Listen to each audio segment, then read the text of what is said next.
Good evening. Happy Friday. I am getting ready to cook actually grill some burgers. Um, don't mind the eye, didn't get knocked out or anything. I'm just extreme sporting. So a couple days ago, I got up at 2 a.m. and couldn't sleep. So I figured it was a really good day to test out how strong my mind and my body had become. And I decided to run from my home up to Shasta Dam campgrounds in Redding, California, which is about 1,000-foot elevation. And I ran 26 miles, which is a marathon, in 5 hours and 12 minutes. I was proud of it. It's the third time I've run it this summer. But there are mountain lions, so I don't want to go when it's super, super dry because they will attack you. But I got to see the moon rise, the stars come out. So I got to see hear the Pacific tree frogs, and the stars light up the lakes and the rivers, and it was an incredible experience. Yes, my body hurt, but I just kept going. And then I went all the way back and spent, after the 26 miles, I did walk. I walked for about 8 miles back to it's called Turtle Bay in Redding, California, or the Sundial Bridge, and also the Branch House. And I had a good burger and a beer, and I walked a mile and a half back up to my house. But when I got back up to my house, I realized after a 7-hour, 8-hour day that a lot of the blood capsules in my eyes had burst, which I didn't even know that was possible. So apparently it'll heal in a couple days, but I don't feel it. It doesn't hurt. It's just that one of those things that come with any type of extreme sporting. So anyways, I wanted to share what I'm cooking tonight. So I've added from Good Chops a pound of bison and 2 pounds of their ground beef, which is an 80/20. And I like to just take all of it, put it in a bowl, and just start mashing it together. So what I mean by that is I'm going to take this, and it feels weird, but actually kind of feels good too. We're going to squeeze all that together in one pile. Think like you're creating a soccer ball. So we're going to squeeze all that together. All right, and get really underneath it. We're going to turn that, push it down. And again, if you don't cook a lot and you're trying to figure out like what to do, what tastes good, I like a little bit more fat in my burger. For me, it tastes better, and it grills better. And I like my Traeger grill. So now I have the size of it's a lot smaller than a soccer ball. I guess it's the junior size. So we're gonna squeeze that down, and then we're gonna start forming patties. I like to add the seasoning after I've created the patties. I think it just makes more sense to do it that way. So that is the goal there. All right, so I've done that. So you can gauge the size of your patty if you like a deeper or a thinner burger. It just really depends on personal preference. But again, I like to think of you're patting it into a round space. Just like pat it. Pat all the way around. Then you're gonna smush it down, okay? Then you just turn it, turn, like it's orbiting around the sun, okay? All right, okay. There it is. It's starting to thin out a little bit. All right, if you like a thicker burger, you don't have to thin it out. But that is gonna create a beefy enough burger without being like super, super thick. So I'm gonna keep doing that. It's probably gonna create about 6 burgers, which I've used about 3 pounds of meat.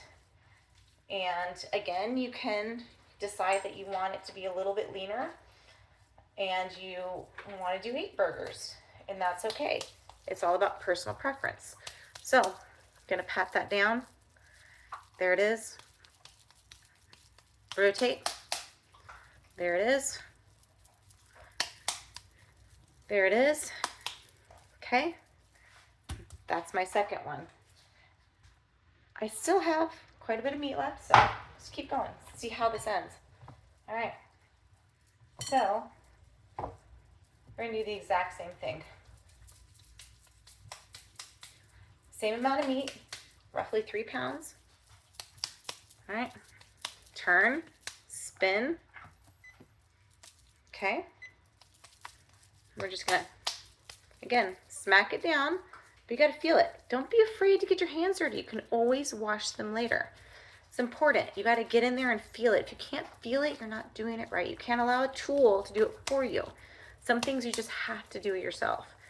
And then you create that beautiful burger. So there it is. Look at that. All right. We're gonna keep going. I think in reality, I said 6. The size of the burgers that I like are a size 4. So, or 4.5 if you're looking at ring size. But, so, I like this burger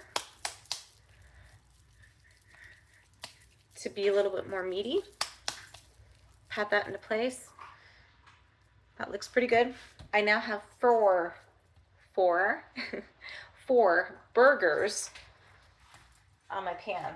I actually think I'm gonna get 5 out of this. Again, some people like the same. If you have smaller kids, you can break a couple of them in half and you could probably get 6 or maybe even 7 out of them, but I think I have 5. So here it is. Here's my last one. We're gonna pat it together, smack it a little bit. All right, pat, pat, pat, pat, pat. There it is. We're gonna orbit around the moon into the space exploration. All right, we're gonna throw it back. All right, we're gonna create that gushy, amazing shape. All right, there it is. Officially 5 burgers are waiting for the grill. All right, so my hands are a little greasy. So I'm gonna go wash that and then we're gonna keep going on adding the seasonings and I'll show you what that looks like in a second. All right, hands are washed, less grease. So I like to season my patties with the Montreal steak seasoning. You can get it at Costco in a big old jar. I think it's the most cost effective.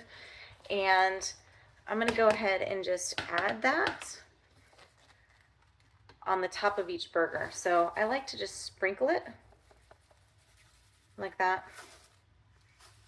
And I'm gonna keep going. I'm gonna coat each one lavishly. Okay, so lots and lots of attention equally to each one because each one deserves to have the most flavor that it can possibly be, regardless of the patty. So then I like to just pat it into the burger, just so it feels some love, a little bit of extra seasoning, and then I'm gonna flip it. So we're gonna take that and turn it. We're gonna turn it, okay? We're gonna turn it. We're gonna turn it. And then I flip the other side. Some can say it's the dark side, but maybe it's the front side, who knows? It's just the other side. So, I'm gonna shake that. I'm gonna shake that. I'm gonna shake that. I'm gonna shake it some more. It's getting really tired shaking it, but then I'm gonna pat it, pat it, pat it into the patty. So, for those who like a little bit of extra, and sometimes I like a little bit of garlic in it. I do have some seasonings for that. So, you know, I have my amazing garlic powder. I'm just gonna sprinkle a little bit of sunshine on the top, not anything to offend, but just enough to where, you know, you feel that little bit of garlic. And garlic is amazing. It brings out the best and it keeps vampires away. Nobody wants a vampire. So, I'm gonna do that and we're gonna flop it. I'm gonna flop each patty. Each patty. There it is. That patty too. We're gonna add some more garlic right on the top. All right, because we're all living human beings, aren't we? You know, it's like each other's blood. So just a little bit of garlic. All right. For me, that is a good burger. So let's take this prime time. We're gonna go out to my Traeger grill and I'm gonna put on 350 because I like to cook a little bit faster because a little slower, even though it's phenomenal for a busy lifestyle as a mom in IT, you kind of have to speed it up just a little bit. So hold on, I'll be right back. All right, so we're back. We're outside. This is my Traeger